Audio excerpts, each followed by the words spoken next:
বাজারে নানা রকমের আচার পাওয়া গেলেও বাড়িতে নিজের হাত দিয়ে বানানোর আচারের স্বাদটাই আলাদা হয়। তবে প্রত্যেক বছর বাড়িতেই আমি আমের আচারটা বানাতে পছন্দ করি, বানাতেও ভালো লাগে।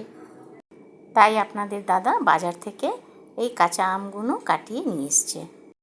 এই কাটা আমগুলো আমি 2-3 ঘন্টার মতন জলের মধ্যে ভিজিয়ে রেখে দেব, কারণ নানা রকমের ধুলো বালি আর নোংরা থাকতে পারে।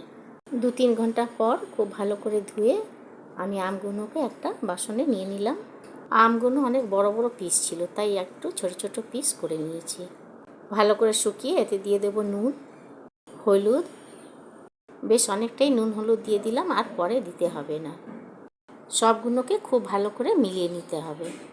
এবার হলুদ নুন মাখানো আমগুলোকে একদিনের জন্য রোদ্দুরে দিয়ে দেব।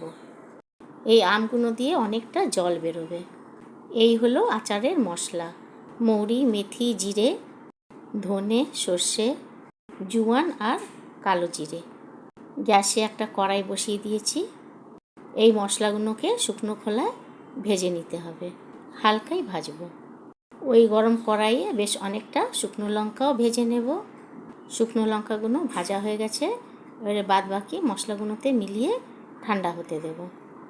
মশলাগুলো ঠান্ডা হয়ে গেছে, এবার এটা পাউডার বানাবার জন্য একটা মিক্সার জারে নিয়ে নিলাম। একদম যে পাউডার তৈরি করব তা না, একটু গোটা গোটাই থাকবে। এই দেখুন, এরকম হবে।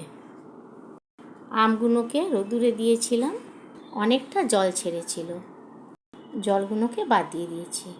নুন হলুদও খুব ভালো করে ঢুকে গেছে। এবার মশলার পাউডারটা যে বানিয়েছিলাম দিয়ে দেব। আচারে রং আসার জন্যে কাশ্মীরি লঙ্কার গুঁড়ো দিয়ে দেব। অল্প একটু হিং দিয়ে দিলাম।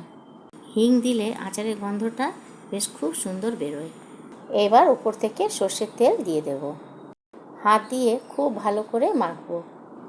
আচারটা আমি যখন মাখছি পুরো ঘরটা যেন মোমো করে গন্ধ করছে। এক একটা আচারের টুকরোতে মশলাগুলো লেগে গেছে। আচারগুলো রাখার জন্য আমি এখানে একটা কাঁচের বয়াম নিয়েছি, ভালো করে ধুয়ে শুকিয়ে নিয়েছিলাম। এবার তৈরি করা আচারগুলো বয়ামের মধ্যে রেখে দেব। বয়ামটা কিন্তু খুব ভালো করে শুকিয়ে নিতে হবে। বয়ামের মধ্যে আচারগুলো রাখার পর ওপর থেকে সর্ষের তেল দিয়ে দেব। আচারটা যখন রোদ্দুরে রাখবো তখন এই সর্ষের তেলের মধ্যেই সব আচারগুলো সেদ্ধ হয়ে যাবে। এবার বয়ামের ঢাকাটা লাগিয়ে রোদে রেখে দেব।